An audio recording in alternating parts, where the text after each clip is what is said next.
जनादेश न्यूज और आपके साथ मैं हूं ममता सिंह। तो चलिए शुरुआत करते हैं आज की कुछ खास बड़ी खबरों से। मुख्य अतिथि लोकेश प्रजापति ने कहा, बच्चों को पत्रकारिता राजनीति में भी उतारे। दक्ष प्रजापति शिक्षा समिति जनपद बिजनौर के तत्वाधान में नजीबाबाद के कोटे द्वार रोड स्थित सुरेश ग्रैंड पैलेस में अलंकरण समारोह का आयोजन किया गया है, जिसमें हाई स्कूल, इंटरमीडिएट, स्नातक, स्नातकोत्तर, ITI, VTech, polytechnic, MTech, VCA, VBA, MCA, MPA, medical degree, BEd एवं एडवर्स 2019-20, 2022-21 में प्रथम श्रेणी में उत्तीर्ण राज्य स्तर, राष्ट्रीय स्तर पर पुरस्कार प्राप्त मेधावी छात्र छात्राओं को पुरस्कृत किया गया। मैं बहुत जगह जाता हूँ ऐसे कार्यक्रमों में, लेकिन आज जब मैं बच्चों का चेहरा मोरा आगे से पीछे तक उनके अभिभावकों को देख रहा हूँ, मुझे पहला ऐसा कार्यक्रम नजर आ रहा है कि इसमें रिश्ते नाते अलग छोड़ करके सबको समान मान करके कार्यक्रम किया। ज्यादातर कार्यक्रमों में जाता हूँ तो जो पदाधिकारी समितियों के होते हैं, उनके रिश्तेदार, उनके परिवार के लोग, उनके बच्चे पुरस्कृत होकर के चले जाते हैं। लेकिन आज इस कार्यक्रम के आयोजकों को बहुत बहुत बधाई।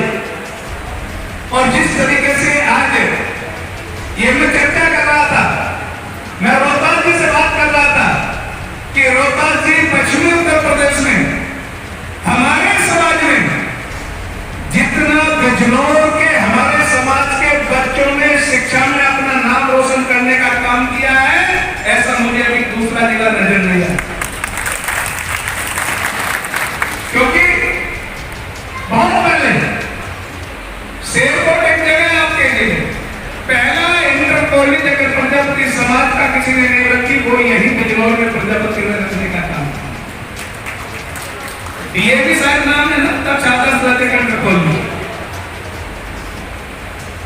इसलिए लेकिन इसके साथ साथ सारे लोग अभी सब बच्चों से बात करेंगे। जब मैं जाता हूं तो सारे लोग अपने बात करते रहते हैं। हम लोग, हाँ भाई बच्चे पढ़ लिख करके क्या बनोगे?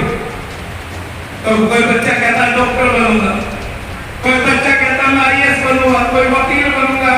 लेकिन मैंने आज तक किसी बच्चे को ये नहीं सुना कोई मैं नेता बनूंगा।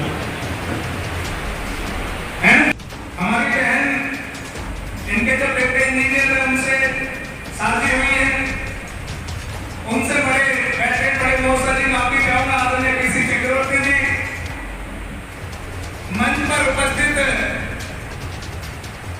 बहुत दिनों से जब से मैं बिजनौर में शुरुआत में बहुत छोटे से बच्चे ने हमारे शरीर के तंत्रों के बारे में और जिसे हम कहते हैं, मैं व्यवसाय से डॉक्टर हूँ, MD DND मैंने किया है। उसने बहुत समय लेके बहुत अच्छे शब्दों के साथ बहुत सारे शरीर के तंत्रों के बारे में, ऑर्गन सिस्टम्स के बारे में बताया, जो मैंने अपनी पढ़ाई शायद मैंने 17-18 साल में शुरू की थी, उस समय पढ़ना शुरू किया था। और वो छोटा सा बच्चा बिना सांस लिए उस एक शब्द को बहुत क्लैरिटी के साथ बोलता गया। ये दिखाता है कि हम छात्रों में, बच्चों में कितना टैलेंट है, कितनी प्रतिभा है, और अगर उसको मौका दिया जाए तो उसे हम कितना और ऊपर ला सकते हैं। दूसरी चीज़ एक और छात्र ने बोला कि शिक्षा वो यंत्र है जिससे दुनिया बदली जा सकती है। शिक्षा वो यंत्र है जिससे हमारा समाज भी बदला जा सकता है। शिक्षा वो यंत्र है जिससे आप सब छात्र छात्राएं अगर सही इस्तेमाल करें तो हमारा समाज और उन्नति की तरफ जा सकता है। आज जब हम पुरस्कार वितरण जो होगा वो सिर्फ इसलिए नहीं होगा कि आपने किसी एक एग्जाम में बहुत अच्छे मार्क्स लिए हैं। ये प्रेरणा है, प्रोत्साहन है कि आगे हर एग्जाम में अपनी शिक्षा से रिलेटेड हर पड़ाव पर आप पूरी मेहनत करेंगे, अच्छे से। वहाँ राजनीति भी सर्वोपरि है, वहाँ राजनीति में भी बच्चों को जाना चाहिए। चाहे वो स्कूल कॉलेजों का 10 का चुनाव लड़े, चाहे वो किसी भी दल से लड़े, लेकिन हमारे बच्चे इस बात से वंचित रह जाते हैं। हम कभी कॉलेजों में अपने बच्चा, अगर हमारा बच्चा कॉलेजों में अगर कोई कार्य करने का काम करता, चुनाव लड़ने की बात करता, तो माँ बाप और रिश्तेदार मना कर देते हैं। जबकि ये जितने बड़े बड़े नेता पैदा हुए ना हिंदुस्तान में, सब वो छात्र पृष्ठभूमि से निकल करके आए हैं। किसी ने किसी कॉलेज का कोई छात्र अध्यक्ष रहा, कोई किसी कॉलेज का छात्र अध्यक्ष रहा। इसलिए शिक्षा के साथ साथ, क्योंकि आज जिस तरीके से भारत बदला है ना, आने वाला समय नेताओं का भी पढ़े लिखे नेता होना बहुत जरूरी है। क्योंकि अभी हम उदाहरण देते हैं ना कि हिंदुस्तान का सबसे बड़ा अर्थशास्त्री कौन है? मनमोहन सिंह। अब वो क्यों है? क्यों है? क्योंकि पढ़ा है ना। इसलिए देश के चलाने के लिए देश का वित्त मंत्री भी अर्थशास्त्री होना जरूरी है। इस देश को चलाने के लिए सही तरीके से देश का दूर संचार मंत्री आईटी का होना जरूरी है। जानते हैं तो हम माखन निकालना भी जानते हैं। अगर किसी भी प्रकार की कैसी भी समस्या अगर किसी ने भी हमारे संगठन या हमारे समाज के सामने खड़े करने की कोशिश की तो हम उसको कद याद दिलाना भी जानते हैं। इसी के साथ मैं माननीय संचालक जी ने मुझे याद किया जो इस प्रजापति समाज का भविष्य ही आप हो।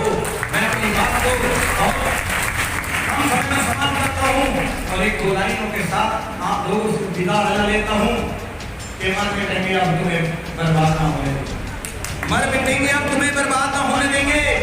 हम तो किसी राजनीतिक पार्टी का गुलाम ना होने देंगे।